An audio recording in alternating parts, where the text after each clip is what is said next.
Di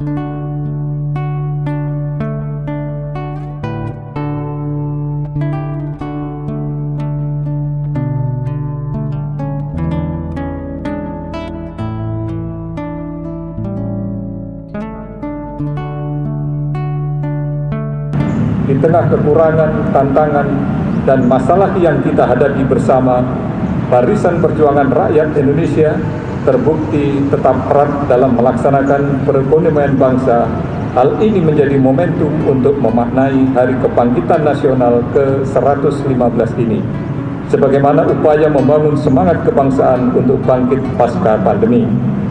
Hari Kebangkitan Nasional hari ini juga kita maknai dengan memperingati perjuangan bersama kita, kementerian, lembaga, pemerintahan daerah, sektor swasta, akademisi, pers, komunitas, dan seluruh elemen bangsa saling bahu-membahu, berkolaborasi, menerapkan nilai-nilai persatuan juga kesatuan dalam mewujudkan kebangkitan bangsa kita dari berbagai krisis global, baik kesehatan, perekonomian, hingga geopolitik sekalipun.